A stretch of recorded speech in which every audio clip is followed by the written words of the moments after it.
and welcome. It's a pleasure and an honor to speak here about horse soldiers. It's true. I did work on Robert Frost's former estate in Vermont, and had other kind of various and checkered jobs on my way to becoming a full-time writer.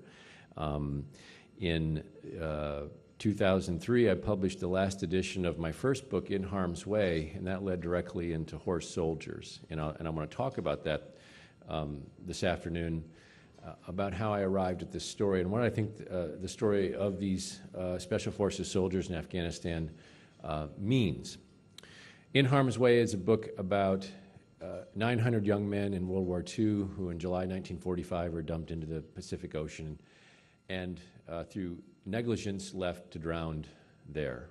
We come to know this story through the movie Jaws later on, that famous monologue that you know about Captain Quint delivering about being aboard that ship and so on and so forth. These men really existed. Some were actually from our area here, and I went and I met them, and it was really a book about, and their story was really about selflessness and service and community. I wondered if I could write a similar kind of book about the modern soldier. In 2001, in October of that year, just 6 weeks after 9/11, we don't know that, all of us in this room here now are, like me, didn't know what was going to happen next after we turned on the radios and heard the news of those attacks. I remember where I was. I was walking into a coffee shop. At the same time, someone who's now become an acquaintance through the process of writing this book, there was a soldier named Cal Spencer getting out of a river in Kentucky after a night of routine training. He's nearing 40. He's feeling like he's getting too old for this kind of business. He wishes he were home having a martini. Well, when he turns on the radio, he hears what I'm hearing and what you heard too. And he knows, however, that something's going to happen. What happened was something historic, and it had never happened before in the history of the United States. That is, Special Forces soldiers, just a band of 12 men, middle-aged for all practical purposes, are sent into Afghanistan to attack the Taliban and the Al-Qaeda camps that sponsored those 9/11 attacks. They were actually Plan Z, if you want to think about it for a moment, but they become Plan A very quickly. It was a brilliant stroke of planning. And what they did worked. They did oust the Taliban. Their structure did collapse. And for all intents and purposes, as the book says, as the subtitle of the book says, they did achieve a strategic victory. So the book begins with that 9/11 crisis, and we follow them from their homes and then into Afghanistan, and we cut back to their homes because I feel this is a book about, is one of the people on the teams named Dean Nosarog, who after the business of the book, after the action of this combat, went on to actually teach at West Point in the new counterterrorism program there. Very smart guy. All of these people are so intelligent and interesting. I've learned more about problem solving by talking with the members of this part of the military community than I have anywhere else, to be quite honest. I've been privileged to travel around the country and speak at the United States Army Special Operations Command at Fort Bragg and meet with 3-star General John Mulholland, who at the time was at Fort Campbell and commanding these guys. I also went to Fort Campbell and went back and addressed the troops, many of whom are in the book. I tried to send a copy of the book to most people in it. I'm still actually in the process of doing that. Waited for those reviews to come back by the mailbox, and they were all great reviews. So it's been a very interesting, long process. The book took quite a while to write. I traveled to Afghanistan. I interviewed about 100 people, interviewed the guys on the ground. I interviewed the many Afghans, and then also the pilots and so on. We'll talk here a moment, and then we'll take some questions. But I just want to describe to you, to return to the beginning and have us set our mind back here to what it is we faced back in September and October of 2001. I'd like for all of us in this room to imagine that we are a small village in Afghanistan, and I have just arrived to meet you.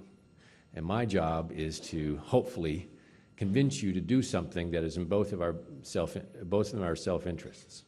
So I know that in the room here, there are people at this table who have their own self-interests, and people over here have their own as well, and they may not get along.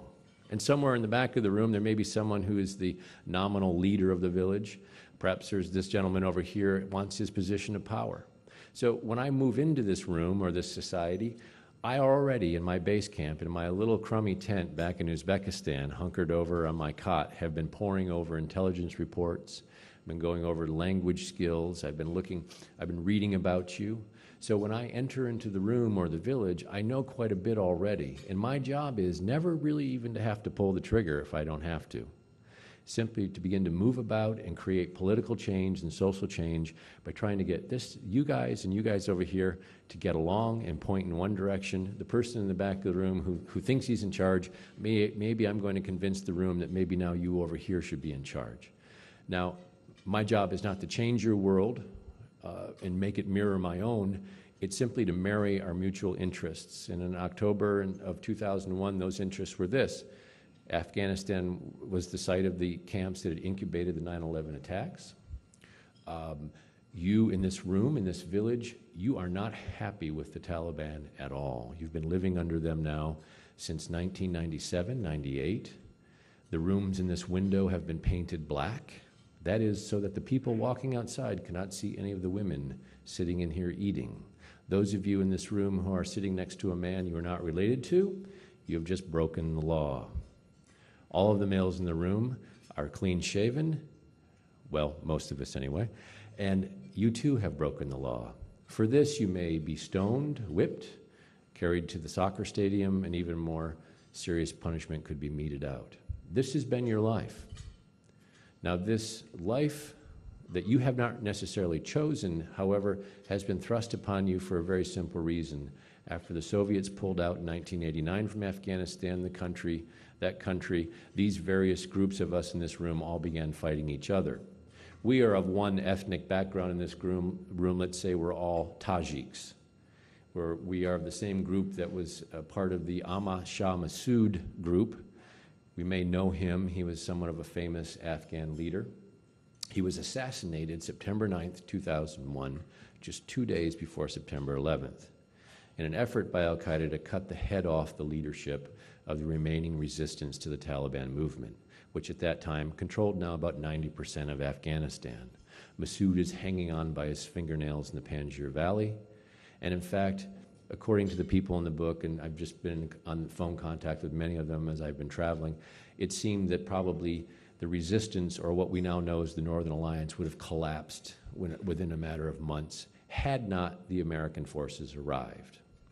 So we're Tajiks, and so we've been fighting with the Uzbeks and the Hazaras and so on. After the Soviet pullout, what's happened is that we can't even move from this room to the next floor here without paying a tariff or being held up at gunpoint by a bandit. We can't take our goods to market. The country has devolved into the Wild West. And so one day, however, the bandits go too far. And these are freelancers of no real political stripe. There's not a religious orientation in this. They have no agenda except their own self-interests. One day, however, 2 young children are killed by these bandits. The villagers near Kandahar are so enraged that they run to Mullah Omar, a man whom we now know more about in the news. He is the nominative leader of the Taliban. And they say to Mullah Omar, please do something about this. He has among him a collection of young fundamentalists who believe in a certain strict interpretation of the Quran. And they're called Talibs, which means student in Arabic, or the Taliban. This young cadre or posse goes after, and they actually arrest the perpetrators of this crime, and they hang them. This is a very happy thing for the villagers, and in fact, suddenly the posse, or suddenly, but also over time, the posse increases in strength and size and force. It's almost viral in nature, so that now that they are actually kind of stilling this entropic universe at the point of their own sword.